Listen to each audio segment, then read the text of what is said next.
మేమైతే ఈరోజు కుంకుమ పూజ అయితే చేసుకుంటున్నామండి అపార్ట్మెంట్లో వినాయకుడికైతే. ఇగో ముందుగా గౌరీదేవిని, అలాగే నా దగ్గర ఒక వెండి కాయిన్ ఉంది. అదైతే పెట్టుకున్నాను లక్ష్మీదేవి కింద. అలాగే ఇంకా కొంతసేపట్లో పంతులు గారు అయితే వచ్చేసారు. అతను వచ్చిన తర్వాత పూజ అనేది ప్రారంభించారండి. చాలా చాలా బాగా చేయించారు. మాకు బాగా అనిపించింది పూజ అనేది ఇలా అందరం కలిపి చేసుకోవడం అనేది. కొంచెం వీడియో అనేది షేక్ అవుతూ ఉంటుంది. మా పిల్లకి ఇచ్చాను వీడియో తీయమని, అది కొంచెం తిప్పేసింది. ఇగో కూర్చొని ఆడవాళ్ళందరం కూడా కుంకుమ పూజ అనేది అయితే జరుపుకున్నామండి. చాలా అంటే చాలా ఆనందంగా ఉందండి మాకు. ఎందుకంటే ఇలా అపార్ట్మెంట్లో కుంకుమ పూజ కానీ, లేదా అంటే చిన్నపిల్లల చేత సరస్వతీదేవి పూజ కానీ చేయించుకుంటే చాలా అంటే చాలా బాగుంటుంది.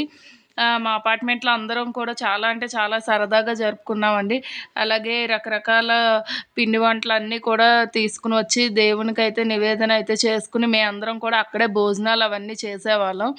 ఈ 9 రోజులు కూడా మాకు ఎలా గడిచాయో అన్నది మా అందరికీ కూడా చాలా ఆనందంగా అయిపోయాయండి. 9 రోజులు అయిపోయిన తర్వాత నిమజ్జనం చేసేటప్పుడు బాధ అనిపించింది. వినాయకుడిని అలా 9 రోజులు పూజ చేసుకుని వినాయకుడి నిమజ్జనం చేయాలి అంటే. కానీ ఇంకేం చేయలేం కదా! 9 రోజులు ఉంచుకుని నిమజ్జనం అనేదైతే చాలా అంటే చాలా అంగరంగ వైభవంగా జరుపుకున్నాం మేమైతేను.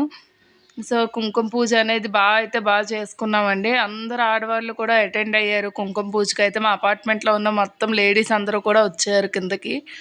శుక్రవారం నాడైతే మేము కుంకుమ పూజ చేసుకున్నాం. రోజుకో థీమ్ పెట్టుకున్నామండి మేము శారీస్ అవన్నీ.